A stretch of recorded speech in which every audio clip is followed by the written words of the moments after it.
Hello, everyone. Welcome to the Pathways to Family Wellness podcast. My name is Dr. Brendan Reardon, pediatric and family chiropractor.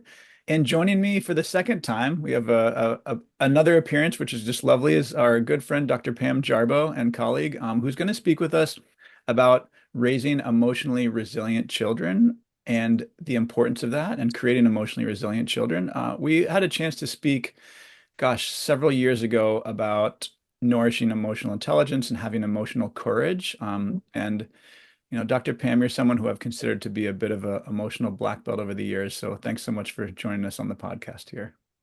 It's a pleasure to be here, and those are strong words. I hope I Yeah. can live up to. Yes, of course, of course. Well, and I think we'll talk about this, but if we're thinking of you as an emotional black belt, people don't just wake up one day and they're a black belt. It takes years and years of effort and training put into that. And so I think sometimes when we see someone who's appears to be really skilled at someone, we think that it must have been so easy for that person to get there, and it seems like they make it look easy. Like when someone's masterful at something, it can look really easy, whether it's any physical skill or even having emotional intelligence, spiritual intelligence, things of that nature. So if we could, for starters, could you tell us about your kids and their ages and where they're at right now in their lives? Sure, I'd love to. I have two children. Mhm. Jackson is my oldest, and he is 30, and he's an engineer, lives in Raleigh.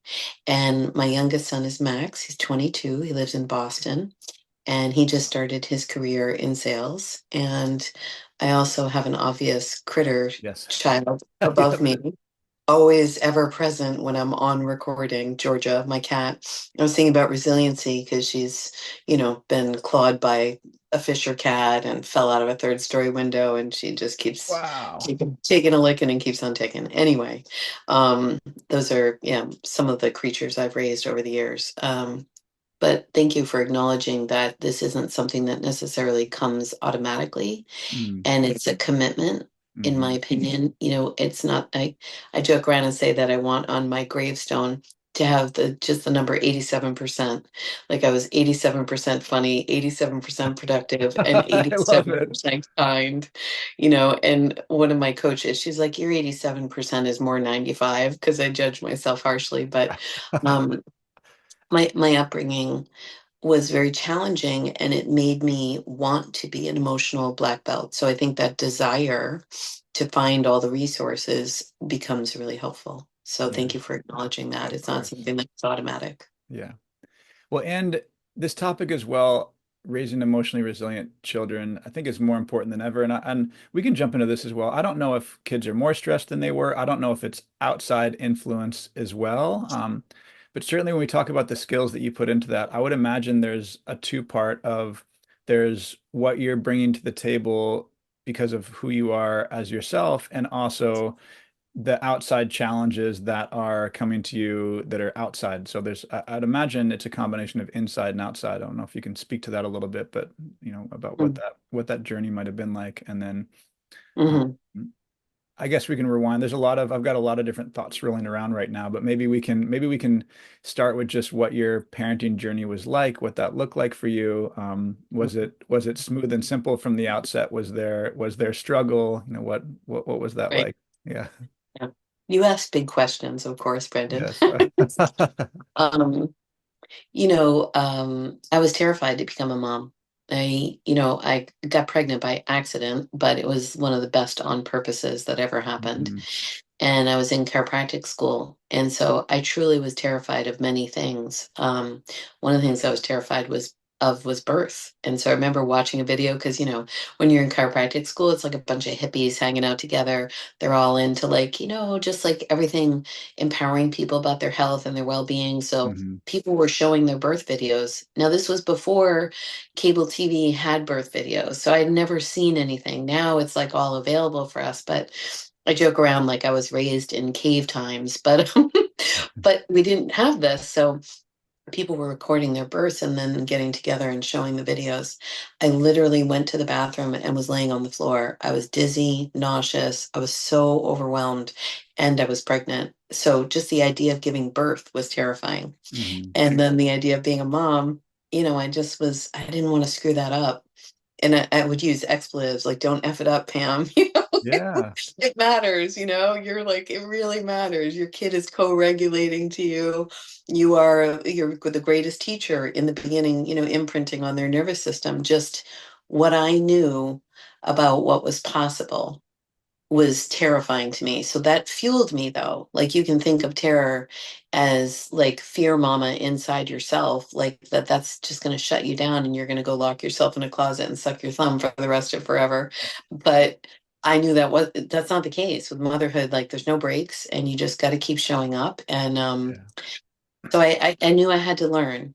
So, but it was that there was a lot of terror in the beginning. Yeah. And was it you were feeling like the burden of responsibility for what that was going to mean to be a parent? Yes, I think so. I remember reading a book and I can see the cover of it, but it's about the intelligence of a child and how much they get in that first year of life. And Yeah. there were stories in there. Like one of the stories was that this woman was learning to play the violin when she was pregnant. And the book was all about like the power really of the nervous system and the mother child connection. And it was just a beautiful book. But in this one story, this woman was learning a piece, a very complicated piece on the violin, and while she was pregnant, and like the kid at 18 was playing music and just was able to play the thing that she was learning when she was pregnant with him, and he Wow. knew the notes before he turned the page. That's And so, amazing. yeah, people talking about knowing languages and knowing things, because it was imprinted into the child's brain. So at that, I did feel the weight of that responsibility. Like, what am I transferring over to this child? Yeah, absolutely. And that if Jackson's 30 now, that was right at the time where a lot of that information was starting to come out and emerge more about like when the inputs into the nervous system were happening. Because sometimes we think that the baby's born and it's this blank slate with no input whatsoever, but we even know that in utero there's inputs going in, so there's all kinds of information that's being processed. And so that, yeah, that would feel like. Now, did you find that the responsibility of that was almost stressful to where it was causing a freeze response, or were you still able to move through it? Like what did that look like for you with or maybe it, Mm, was yeah. not linear in any ways as well, which would make sense given birth, Yeah. bringing a Well, baby. I don't know, what your listeners, lives are like, but for me, it's hard to reflect when you're sliding down the avalanche, right? Like you're Yeah. not in a reflection mode. You're in the daily, like, you're in a different feral state of just trying to figure it out that day and do your Yeah. very best in that moment. I'm way more reflective now, but I had to really take time outs to get reflection back then because it just, it's constantly coming at you every day. But I think you mentioned something that I just wanted to speak about the outside world, because there's so much happening inside me. But I remember when Jackson was younger, we, this is my grandmother's chair that I'm sitting in. My grandmother lived to be 103. And we would go to visit, and she would rock in this rocking chair and cluck away. And she had a lot of wisdom that she, gave Hmm. me over the years of Hmm. my life. But one thing that she was constantly doing was having the news on all day long. Mm. So we were in the kitchen and we would make, my grandmother's name was Aquilina Madalena Master Accabucci. And she loved to, right? We made the homemade noodles and lasagna and, whatever, all the Italian things. So we were in the kitchen cooking, and Jackson came running in. He probably was like 4 years old. And he was like, Mom, like you have to understand, like we had a lot of quiet in our house, nature. We had a real house, but I think we were different in a lot of ways that I didn't see, but I see now. Mm. And one of the things was that I never, ever had the news on, ever. I go to the news and I read it if I want to know what's going on. I go to, a neutral site that doesn't sensationalize it and just tells you, the stories. And it's called All Sides. And it's important to me to take in information in a different way than people Hmm. normally do. But he came running into the kitchen, and what he was saying was, Mom, one guy stabbed another guy 17 times. And he was like flipping out. And he goes, Wow. and it's for real. That was the part that really stuck Mm. with me. because he knew it wasn't a Disney movie. It was for real. And I think about like what you said, something like kids have it different today. I don't think our hearts were meant to bear the amount of horror that we bear through 24-hour news cycles. Yep. We used to live in a village and we would know so and so had a baby and so just got married and oh, someone's mama died and everybody sat with her. Like it was a community of people that knew each other and cared for each other. And now we're living in a time where we're watching and hearing things that are unfathomable to our hearts. So I do understand the kids have it differently today. But Yeah. we shut the news off. It was a commitment. And even to this day, my kids really aren't that into social media. You know, Jackson never got on it. And well, I mean, like to minimal for business, Yeah. perspective. And it's true that that statement, like we can know about the suffering of something that we're so disconnected from, but can also feel very visceral, and that can feel very disconcerting. We know about so much of the strife and conflict that's going on that we're very far removed from, and that is very stressful to know that as well. Him hearing about that stabbing that's going on, and it's like he doesn't even know who these people are, and it's just like bombarding with this awful thing that has happened that now his nervous system is trying to sort out and understand like what like it was for real, right? What to like It how to was make for sense of. real. Yeah. Yeah. Yeah. Yeah. Scary stuff. And one of the things I'll say sometimes when I talk to the patients in my practice, what I feel is that we do not have a shortage of awareness, especially certain types of people, right? Think about moms. They're bombarded with awareness about how to do it right. But moms nowadays, like, w- again, I'll compare like between even Jackson and Max, there's 7 years. A lot changed in the world. There wasn't internet when Jackson was born. That's Yeah. weird to think about. When Max was born, I was reading about how to decorate my house, how to cook perfect meals, how I needed to have the perfect body, how to help my child with all these different things. The amount of information and awareness that parents have now about doing it right, Yeah. is so different than it was like when my mom was raising kids. We joke around, and even in the practice with people my age, we laugh. We're like, our parents were like smoking, chain smoking, drinking, Yeah. drinking out of flasks and locking us out of the house at 8 o'clock in the morning and being like, go deal with your life. And so, but that was parenting. Yeah. There was no websites. Yeah.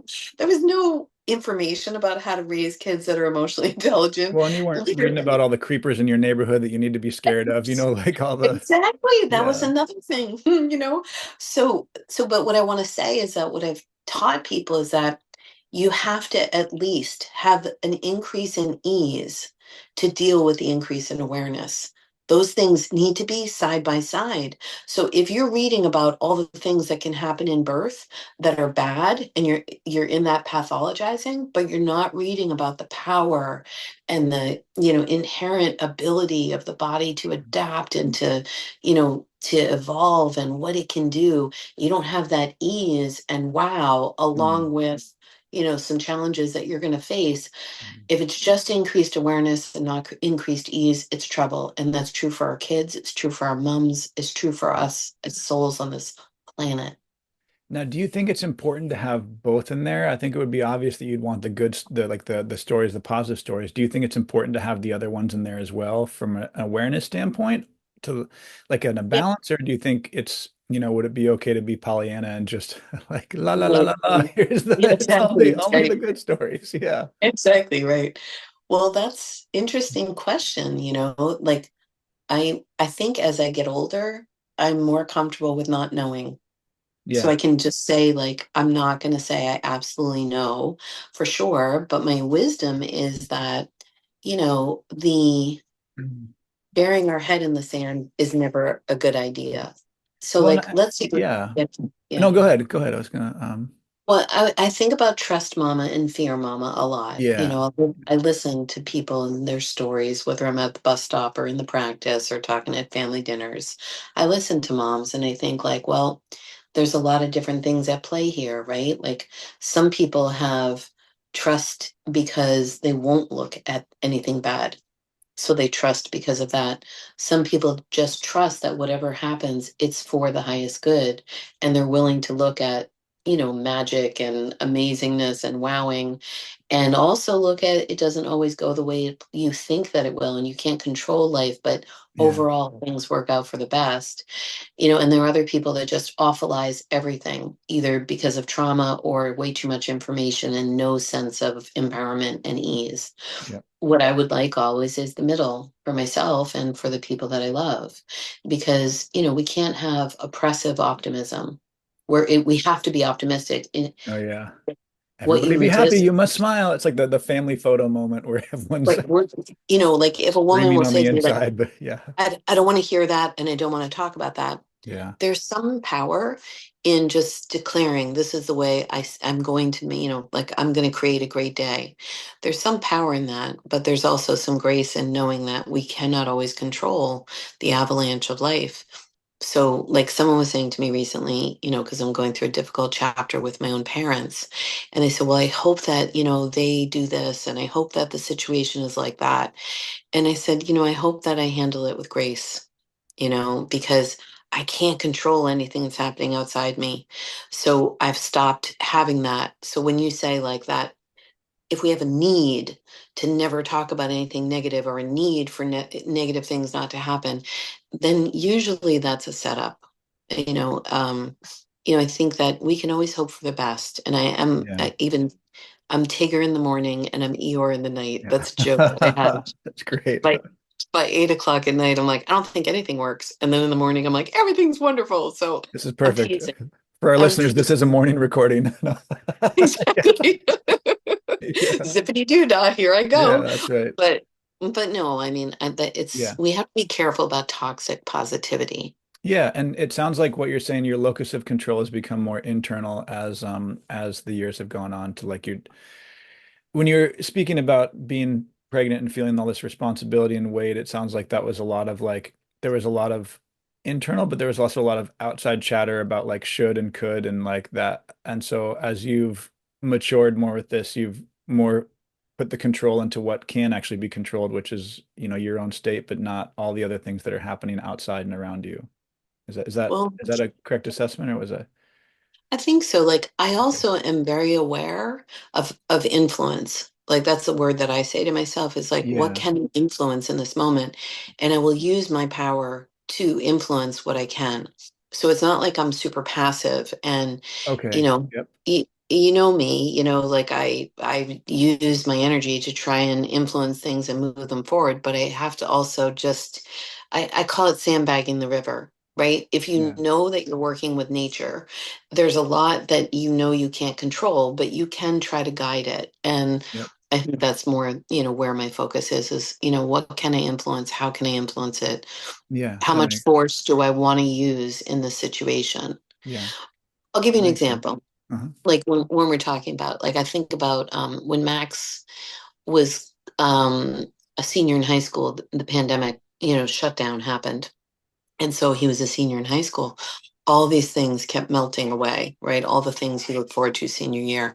So it was one week after another where we were just both like, whoa, wait, what just happened? And every day we were dealing with another loss and another change. And as everyone was, but there was a lot going on in our personal and then also in the world. So I just felt like we were both experiencing a lot of uncertainty. And my son Max is always super chill, like so chill that it's ridiculous. And so, just like as a background, to give you some context, my kids, I don't know where they got this idea to start startling me because I'm, kind of wound and I get, in my head and I'll be doing stuff and they'll come up behind me like, "Bah," and That's great. watch me hit the ceiling, groceries go flying. They just think it's hilarious. Jackson used to hide in closets and he was really good at it, hide under the bed for like hours and then pounce. So Max could They always can get be they me. can be really committed to that hide. It's incredible. Well, They're like, it's fun. We watched a movie, Peter Sellers movie, and he had hired this guy Kato to keep him on his toes. Well, that's they thought that was their job. they didn't keep me on my toes. They kept me on the ceiling because I just would like scream and, bounce. And so I tried to get them back and I could get Jackson, but I could never get Max because he's so chill. I'd, hide in the bathroom and come out and he'd be like, you didn't get me. You didn't get me. Like all the time, just so chill. And so one day I actually, this is like this is also another example of something that I think that creates resilience is humor and having fun and being playful. Hmm. Like it's important, for kids to have joy. That's again, that's part of ease, to deal with life. Yeah. So we would do stuff at night, like play hide and seek in the dark, or we had glow in the dark balls and we'd play dodgeball in this big, playroom that we had. And anyway, one night I hid in Max's bed. So you know how like you'll have like the mattress and then the Hmm. box spring is underneath it, so the Hmm. mattress lays on top of it. I pulled the mattress out and it was up against the wall and I laid on the box spring and then put covers over me. So, right. So I'm Amazing. here, right? And waiting for Max, suffocating underneath all these blankets. And he came in after he brushed his teeth, and I came jumping out and was like, "Blah!" And he screamed. And then it's completely dark in the room. And I hear him about 45 seconds later. He goes, "You didn't get me." And I said, "Son, your DNA is on the ceiling. I got you." And so, but my point is like he wasn't easily rattled, Yeah. right? And one morning, I'm an early morning person. Like I said, I'm Tigger in the morning and he's, Tigger in the evening. So, figuring out those rhythms as they become teenagers is quite something. But I came down in the morning to, do all my morning things and I was all zippity doo dah day. And he's sitting in a chair and he goes, "Mom." And it was 6 in the morning. So of course I flew because he scared the heck out of me.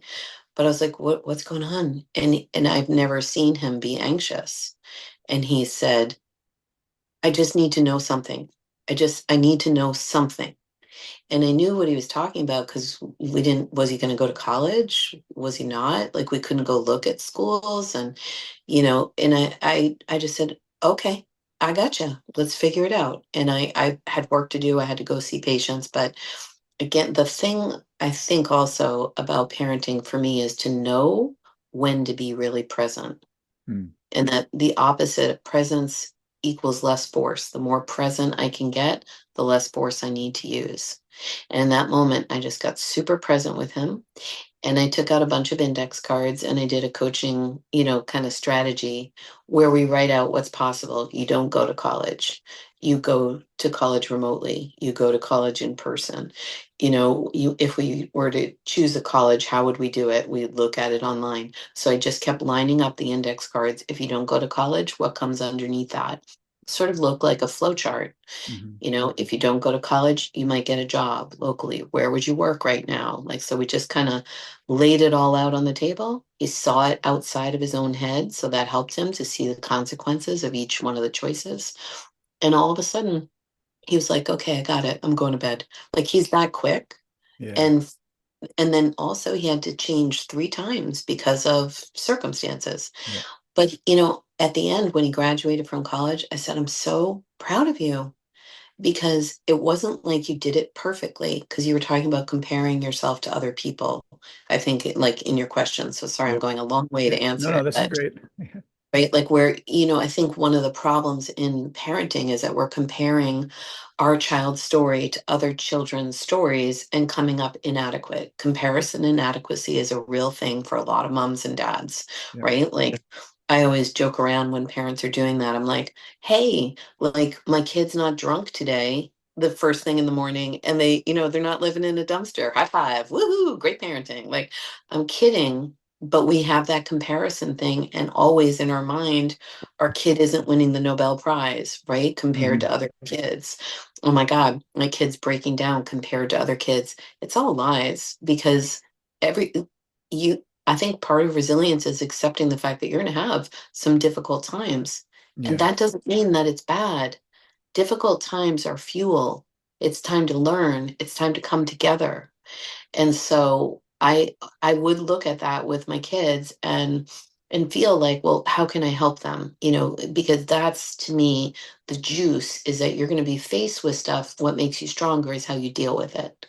So, That was like a long, complicated answer, but I hope it's helpful. Yeah, that's the the question that you answered that I was thinking from that was, the interplay between holding the space and that influence that that will have versus any like skills, like skills-based things that you might be working on with them as well, right? So like there's holding the space, which is internal, and then the skills-based might be the conversation you have or the note cards that you were laying out like that. So I'd Right. imagine what you're saying is there's both of those and knowing Yeah. like how much Yeah. to, right? If he wasn't ready for the flashcards, that would be too forced at that point. Maybe he just needed to be held a little bit in that moment to allow Absolutely. his nervous system to settle out. Or for some people, they might need a skill thing to help their nervous system settle out as well. They may, that might be what they would need in order for them to settle out, is like a very concrete plan instead of being nourished and held. So Right. I think, I want to give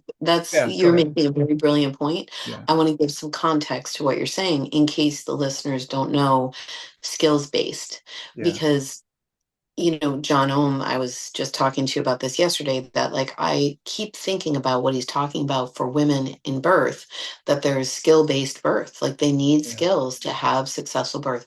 Brilliant. I took that flyer that he made and I've been talking to moms about it ever since. But what I'm also aware of is that even people are learning skills when there's so much emotion, you can't get to the skill. yeah, And so I know that to be true. And so that's speaking to what you're saying is what is your role as a parent? Are you in the space of being a loving witness, right?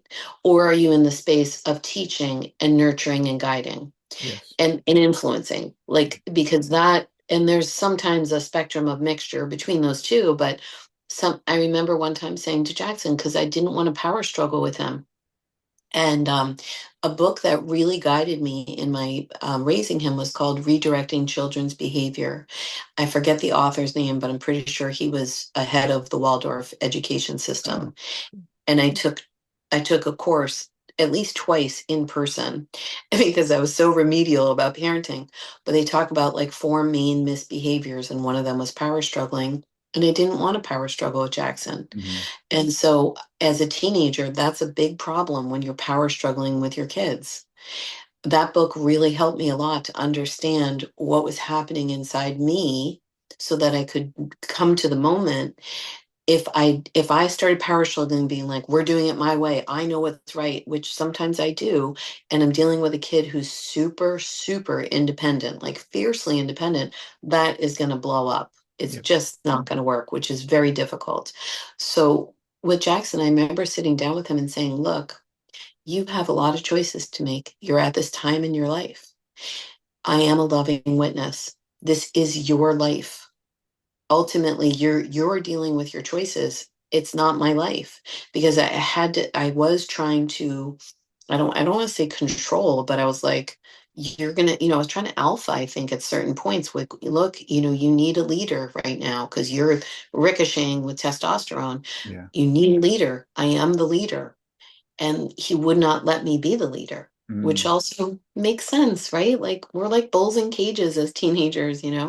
So it's like it was almost like when I let go and said, this is your life, and I am a loving witness, and I have a lot of smarts. If you want to use me, I had to say that to a fiercely independent person to make him realize, like, him being in revenge and wanting to like show me or whatever was a distraction, because really it is his life, and he started to take it more seriously. So that was a pivotal point yeah, in in that spectrum of skills versus space holding. Like, I yes, can't teach you anything if you don't want me to, yep, and I have to learn how to be present with the energy that you're presenting, which is, I'm an idiot, which I used to joke around and say in the teenage years from like 15 to 17, I'm like, did you hear that? And my friends would be like, what? I'm like, the silent you effing idiot. yeah. After every sentence, I'm like, hey, honey, how was your day? Fine, you idiot. At the end of every sentence. But But, wait, just was a tone, and then it went away, but it was a yeah, tone for a little while. yep. No, we see that. I mean, my kids are 10, 7, and 2, and certainly even my 10-year-old and almost 11 has pre-puberty where he takes a lot of joy in realizing that his parents are in fact human. So if we make a mistake, it's like it takes a lot of joy and like, oh, you guys totally effed up, it's how you're yeah. I want to take a bow when that Yeah, happens. no, that's Like you just exactly it. I'd be scared. like, yep, congratulations. You have realized that your parents are human. That is a yes. And it sounds like with Jackson, once once you were able to hold the space and back off a little bit, then he was ready to receive, right? Because it was like two bulls going together initially, and that just wasn't going the way Well, that you. I had a lot to learn with Jackson. I did. Yep. Like it's, your first child, you just learn a lot. And I had a lot to learn. I think, Jackson was a 58-hour labor for me. Wow. 58 hours and 20 minutes, and everything that could possibly go wrong. Well, that's not true. A lot of things that could possibly go wrong went wrong. Yeah. Not everything. In the end, I had a healthy baby, and that was the best thing to happen, right? And there was so much learning for me about being kind to women when it doesn't happen the way you think it's going to happen, no matter what, whether that's in birth or, in these early years. Like we just all have this, I don't know, we all have it, but I think a lot of us have this like Disney glitterizing of like what we should be as moms and what our children should be as our children. And I had a lot of that I was imposing on our relationship. And I used to just feel so anxious because of everything I knew about, the nervous system. And I just always felt like, oh, he didn't get all the advantages, that other Mm, kids got, and I felt inadequate, so it was, instead of seeing it as fuel and everything is perfect, I was a jittery mess. Fear mama was always yeah. leading the way.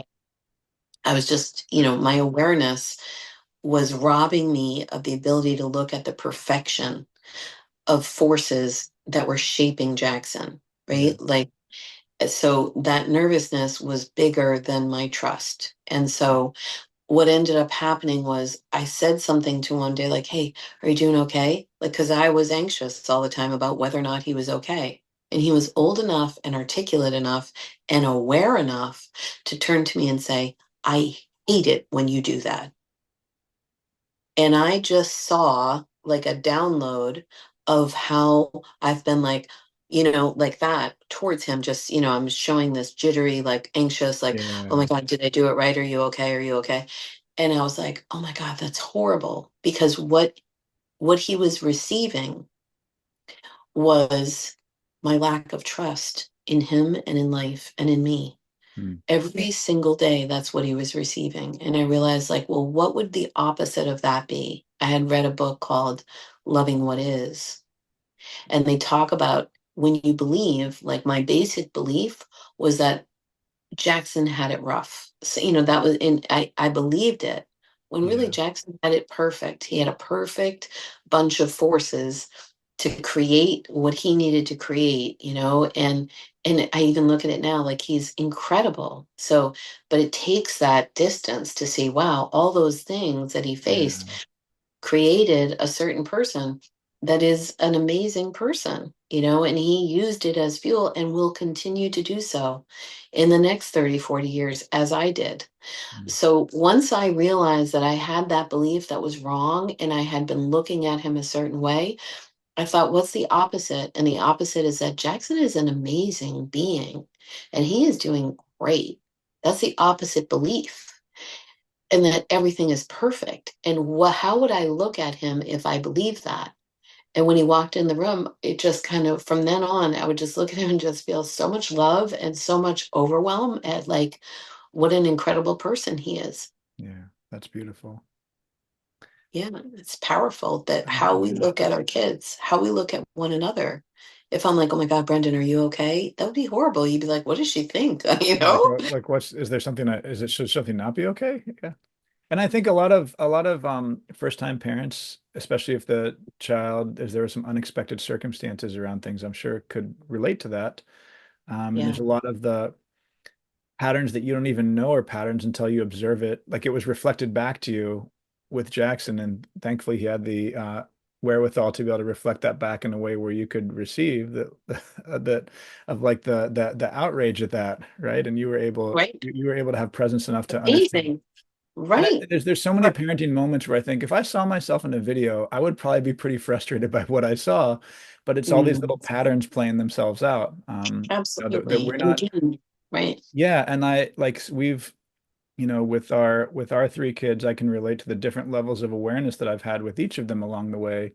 And there's all been different patterns that have shown themselves even more, and there's greater depth to each one. But these children of ours are pretty incredible teachers, quite frankly. I mean, it's a Hmm. amazing the things Hmm. that like they're reflecting back all these little unintegrated pieces of us that and especially with the first one, that you're not even aware that it's there until these things start showing up, and then Yep. we're acting You in know, ways or behaving in ways that we never beforehand would have anticipated or expected or thought might come up.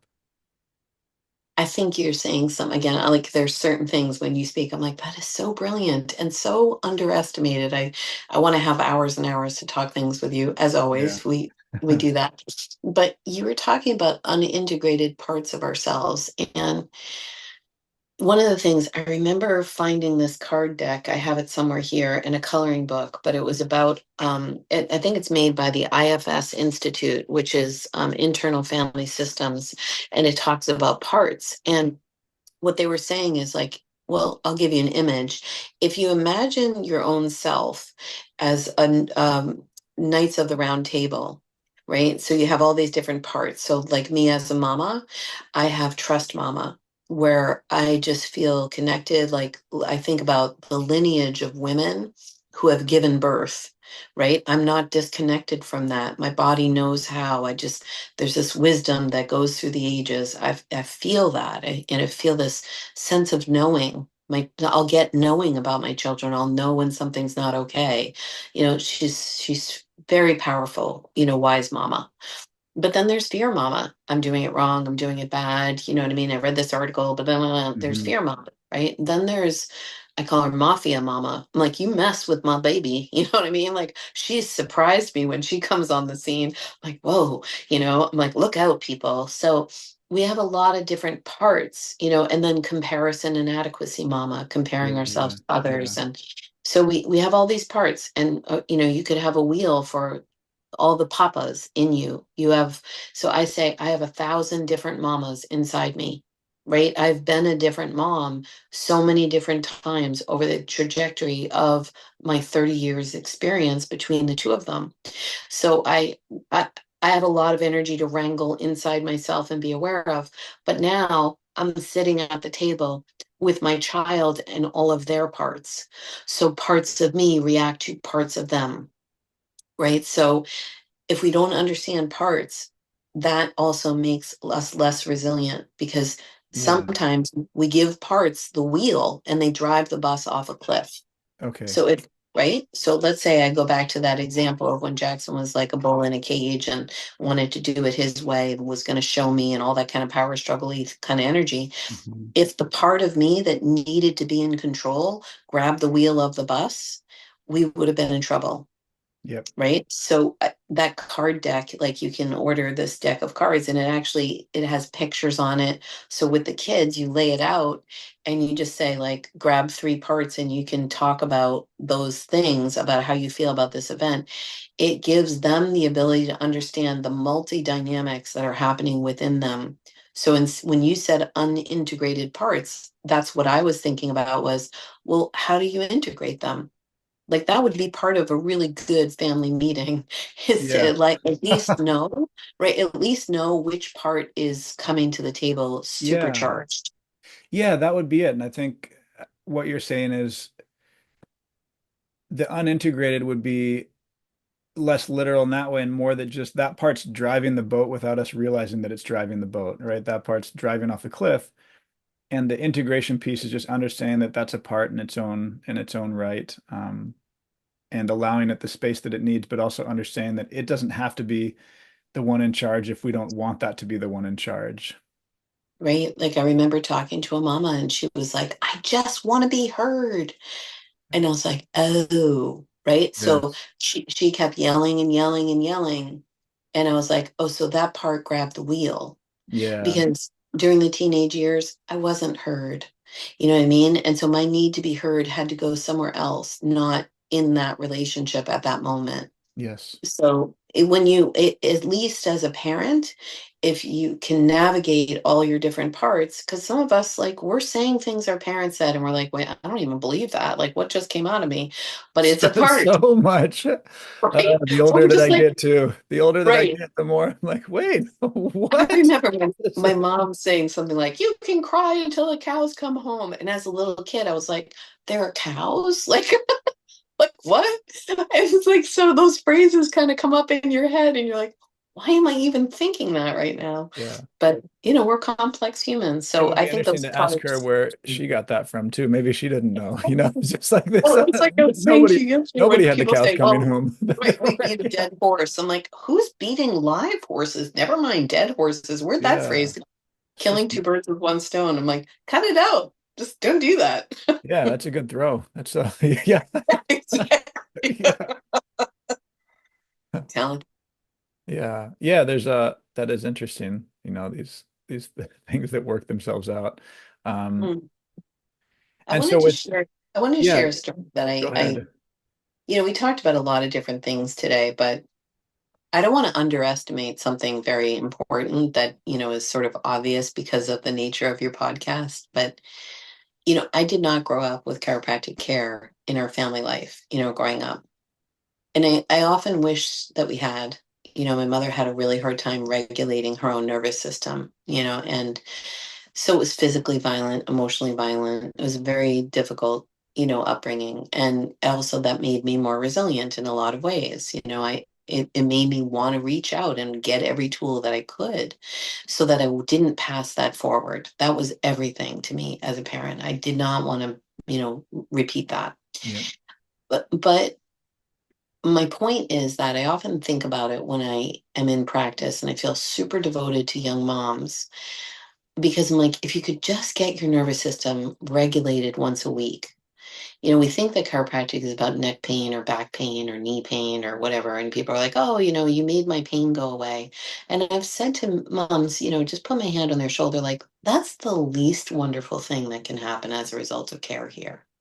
That's kind of a bold thing to say, but it's how I feel because the women who have stayed in my practice for years and years and years, they will say to me, and it echoes how I feel about the benefit. Like, I'm so privileged to have chiropractic care as a mom because they'll say to me, I'm a better mom because I've been coming to you. It means so much. It's hard for me to even like say it out loud because it's like it's everything to me to be able to provide that. I do think like there are ripple waves from people getting adjusted that they don't understand all the time, but what they're getting is what they're not getting. They're Yeah. not getting overloaded. They're not getting overwrought. They're yelling less. There's more love and harmony.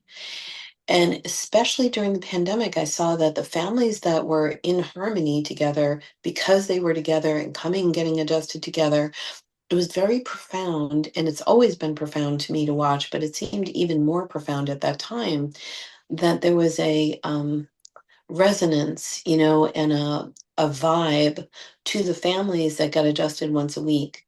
And they would come in edgy and snappy, and they would leave and they'd have their arms around each other. And there was just this softness and the sweetness.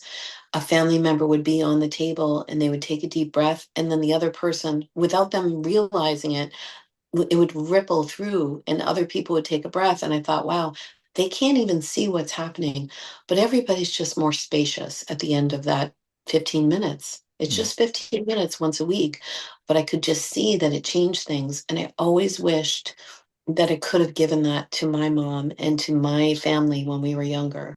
And, so when I think about my children and their resilience, sometimes it takes my breath away how self-contained they are. But from birth, like we kept saying, you have a strong body, you have a healthy body. Right there, that's amazing. Max was saying something to me the other night, and he said, well, my generation is so instant gratification. And I just thought, like, wow, it's amazing that he's saying that. He goes, I know it's going to take me 2 years to build the life I want to build, and I'm willing to wait. But there's something about that for me that my brain hooks into chiropractic care because it's not an event. It's a process and it's ongoing. Whereas like in the medical model, it's an event and it's over. And like there's something about the process and the ongoing Yeah. evolution and the celebration of life evolving and life loving itself that is in chiropractic that I had the absence of that as a child. I had the absence of the visceral ease. And it's so tremendous to watch my children have that. And sometimes they don't choose it. Like they're both going through a phase where they don't get adjusted once a week. And it's sort of like, oh, that's so strange for me. But I have to let go and let them have that process of the opposite, because then I think once they come back to it, they will love it. Like now I brought a table to Jackson's, and when I go visit him, I check him, and he is always like, yes, yes, get on the table. Whereas he fought me for a little while. And it's just that understanding that the roots that you give them, they just matter. Like the good food, my kids went through their junk food, Wendy's phase, and then they came back to this. Wisdom, it just makes sense. Even when you go away from it, like good old fashioned wisdom, you can't get away from it. That's beautiful. I Mm. I don't have anything else to say after that. No, I right? think We that's a have to go. wonderful, what a beautiful summary. I mean, I guess one thing I would add is that it's so true where that that type of perspective will serve them so well because having been in that field of a harmonious nervous system for a long period of time, if they're ever lacking that, it will become abundantly obvious at that point. They're like something I couldn't quite put my finger on it. Maybe it's a symptom, but more than likely it'll just be this visceral knowing that something didn't quite feel right, so it felt like it was time to get the nervous system tuned up again. And we see that with the families that we take care of as well, where there's something magical that happens when the whole family's under care. Everyone just sort of syncs up in a different way. Even if it's a family with a bunch of wild children running around and everyone's going going nuts and running wild. And sometimes they're even more wild after they get adjusted for a little while as Exactly. well. And Yeah. you see that the kids are, they're climbing the walls, they're hanging from the chandelier, they're all over the place. But I adjusted this kid who came in just sort of like blah, like the word I use is hypotonic, but for your listeners, just like lethargic, just kind of out of it or offline. And he got on the table and he got adjusted, and then he just started running, literally running around the office, like in making laps, oh through yeah, our office. And the mom was on the table, and I just, in my sarcastic tone of voice, I was like, seems like the adjustments are really calming him down. And she just started laughing. And, but I said, yeah, it's more life, and life is going to do what it's going to do with that. But thank goodness he's more alive. And so we are very, very lucky, and for people who don't know about chiropractic care, which I doubt that someone's listening to you not knowing anything, but in case they are, I think that for me, what I've seen through my practice that has helped me with my family and seen through my family that's helped me in my practice is watching that consistency over time is one of the greatest things you can give your kids. mm, You're going to have bad days, but you get up and you do it again. But there's something about it. Like, I think we give our children the greatest advantage when they get adjusted. It's a superpower, in my opinion. But it's not isolated. There also has to be emotional intelligence at home, nature, humor, good food. Like those yeah, things do matter. But there's something so potent about the consistency over time of chiropractic care yeah. that is highly underestimated in our culture. That's beautiful. And Pam, how can our listeners connect more with your work? Well, I practice in Acton, Massachusetts, so people can find me at communitychiropracticofacton.com. Mhm. And I'm on all the socials. And, Yep. so you can look up Yep. Pam Jarboe. And I mean, I feel like my social is very boring because it's like pictures of my kids or nature or something that I found sort of amusing. But Yeah. yeah. Anyway, thanks for Excellent. asking. Thanks so much for having me here today. I just love talking to you any day, but especially on a podcast about Lovely. something so Beautiful. important. Yeah, I Yeah, well, thanks so appreciate much for joining us. I think this is a really important topic, so I'm glad you're able to speak on this. And we appreciate your wisdom as always, and look forward to connecting with you again soon, Pam. it. Okay, thanks, Brandon. Take Bye-bye. care. Bye.